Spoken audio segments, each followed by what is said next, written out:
memandang penderitaan itu sebagai jalan rahmat Tuhan untuk bisa membantu orang lain. Coba direnungkan sekarang, apakah kita berani menerima berkat Tuhan?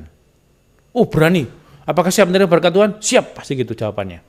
Apakah siap membayar harga yang harus kita berikan pada saat kita sedang proses menerima berkat Tuhan itu? Dalam nama Bapa dan Putra dan Roh Kudus. Amin.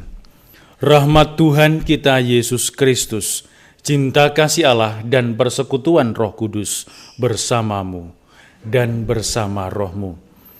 Para saudara terkasih, Tuhan terus menganugerahkan matahari terhadap kita semua.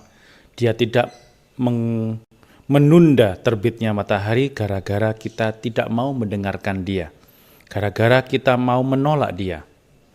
Kita terus mendapatkan rahmat Tuhan pada saat kita berdosa.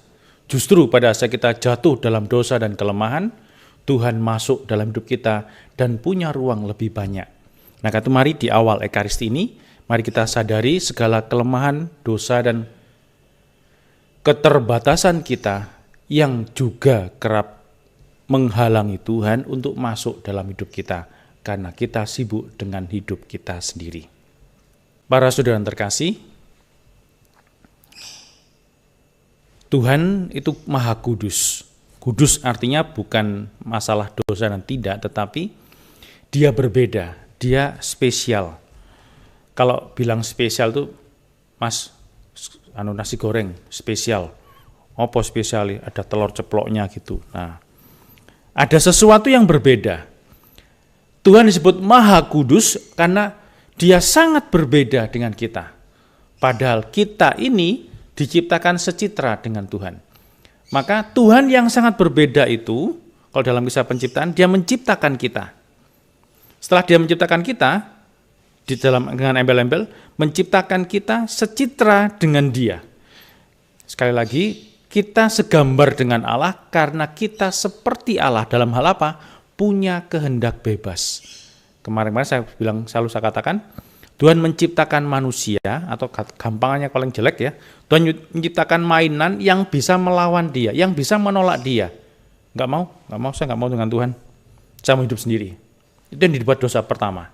Maka, untuk bisa melawan dosa, orang harus kembali kepada Tuhan apapun yang terjadi. Sehingga kita bisa menerima kehidupan kembali. Tuhan yang Maha Kudus yang berbeda itu menciptakan kita agar kita ini hidup bersama dengan Dia. Tetapi kita nolak Dia, kita keluar dari arah. Jadi dosa itu adalah gerak menjauh dari kebersamaan dengan Tuhan. Bukan masalah melanggar perintah Tuhan, tetapi gerak yang kita menjauhi Tuhan. Nah, masalahnya adalah Natal. Pada saat Natal kita dikatakan Immanuel, Allah manere. Allah itu masuk dalam hidup manusia. Allah tinggal bersama-sama dengan kita. Jadi Allah itu tidak tinggal di surga sana, tetapi tinggal dalam atau masuk dalam hidup manusia. Ada di sekitar kita, ada bersama dengan kita. Maka gerak kita dosa adalah gerak menjauh dari kebersamaan Allah yang ada bersama dengan kita.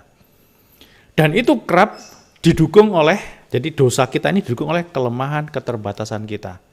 Tetapi Allah ini Maha Kudus, tidak seperti kita yang menjauhi Dia. Kalau kita ini nyapa orang, gak dibales apa, kita menjauh. Wes ngapain nyapa lagi? Mau lewat jalan ini, itu dia yang kemarin nyakiti saya. Saya belok sana. Kita menjauh. Menjauh, ini gerak dosa ini gerak dosa. Tapi kalau geraknya Allah, itu orang menjauh, dia didekati. Anak yang hilang, orang kusta yang harusnya dijauhi, dia malah menjamah, mendekati Sakeus. Itu dia mendekati, aku harus menumpang di rumahmu. Itu kan gerak Allah. Nah, kita ini kerap kali lupa untuk ini. Kita ini tidak kudus karena kita menuruti apa yang mengenakkan bagi kita. Maka kita menjadi kudus kalau kita kembali bergerak seperti geraknya Allah. Mendekati yang biasanya orang umum yang lain menjauhi. Kalau orang tuh gosip gini, terus kita ada orang digosipkan datang buyar kabeh. Ini kan menjauh ini. Kalau itu orang tuh terkenal dengan keburukannya, kita menjauhi. Jangan deket-deket. Jangan main dengan anaknya itu ya. Itu mboke, cerewetnya setengah mati. Mama gak seneng nanti kalau kamu gitu. Nah, itu kan ini gerak menjauh. Menjauh, ngajak orang lagi. Ini kan geraknya Adam dan Hawa itu. Dam, ini buah ini enak ini. Loh, ini kan dosa ini. Wes gak apa-apa, enak ini. Tapi enak wes. Bukan masalah makan buahnya, tapi gerak menjauh dari kebersamaan dengan Allah. Nah, para saudara terkasih, hari ini kita lihat Yesus ini tidak menggubris. Dia mau dikatakan apapun, dia tetap memilih para muridnya, menunjuk para muridnya untuk bergerak mewartakan karya Tuhan. Dikatakan dalam itu perikop ini, kalau kamu ditolak, mintalah petir dari surga, tidak. Kutuklah, tidak. Berilah salam kepada orang yang kamu jumpai. Kalau orang itu layak menerima salammu, salam itu tinggal. Kalau enggak, balik. Gak usah ribet-ribet. Gak usah pusing dengan macam-macam. Apabila seorang tidak menerima kalian dan tidak mendengarkan perkataan kalian, keluar saja. Tinggalkan, kebaskan. Gak usah ngomel-ngomel. Tinggalkan, kebaskan, biar Tuhan yang menghukum. Kalau orang itu menolak kamu. Sesimpel itu. Maka kita diajar oleh pemazmur, ingatlah karya-karya Tuhan yang ajaib. Yusuf, ini kan kita dengarkan beberapa hari ini. Penutup bacaan Yusuf tadi itu bagus sekali. Akulah Yusuf saudaramu yang kalian jual ke Mesir. Kita masukkan kisah Yusuf itu, mau dibunuh nggak boleh, sama salah satu saudaranya diturunkan ke dalam sumur. Ada orang-orang Midian datang, dijual. Oleh orang Midian dijual menjadi budak ke Mesir. Akulah Yusuf saudaramu yang kalian jual ke Mesir. Kalian sudah mau membunuh aku. Tetapi sekarang janganlah bersusah hati. Ini suatu pengampunan yang luar biasa. Dan janganlah menyesali diri kalian karena kalian telah menjual aku ke sini. Sebab demi keselamatan hidup kalianlah Allah menyuruh aku. Meskipun jalannya dengan susah payah, dengan penderitaan, mendahului kalian ke Mesir. Yusuf pada saat dijual, dia tidak tahu bahwa dia akan jadi anaknya Firaun. Pada saat kita mengalami sesuatu yang berat, dilukai oleh orang lain, kita tidak pernah tahu luka itu akan menjadi berkat. Tapi dari pengalaman Injil, pengalaman banyak orang, kita tahu bahwa luka, trauma, sakit hati itu dipakai Tuhan untuk jalan dia membuka pintu rahmat. Nah, sekarang bergantung kepada kita sendiri. Apakah kita mau menerima luka-luka itu, pengalaman-pengalaman buruk itu sebagai jalan Tuhan memanggil kita menjadi para muridnya? Ataukah kita menganggap bahwa luka ini membuat aku sakit dan aku tidak mau mengalaminya lagi. Lalu aku mulai belajar membenci. Ya, ini orang-orang gitu sama, nggak ada spesialnya. Maka spesialnya adalah seperti Yusuf tadi. Udah dia katakan pada orang yang menjual dia, menyakiti dia, nggak usah menyesal. Apa yang kamu buat itu menjadi langkah-langkah rahmat Tuhan. Aku berbagi rahmat kepadamu juga.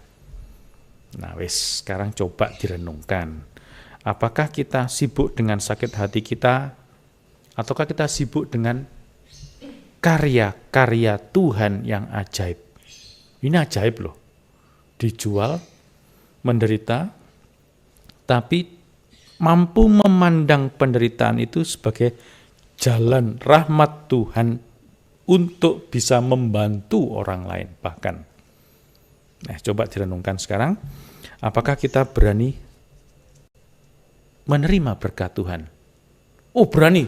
Apakah siap menerima berkat Tuhan? Siap, pasti gitu jawabannya. Apakah siap membayar harga yang harus kita berikan pada saat kita sedang proses menerima berkat Tuhan itu? Pergilah dan maklumkanlah, kerajaan surga sudah dekat. Kamu telah menerima dengan cuma-cuma, maka dengan cuma-cuma pula hendaknya kamu memberi. Tuhan bersamamu dan bersama rohmu.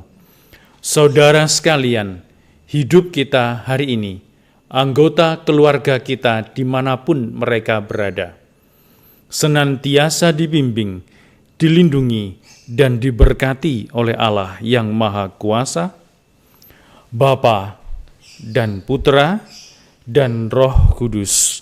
Amin. Para saudara yang terkasih, dengan demikian Ekaristi Kudus kita telah selesai. Syukur kepada Allah, pergilah kita diutus. Amin.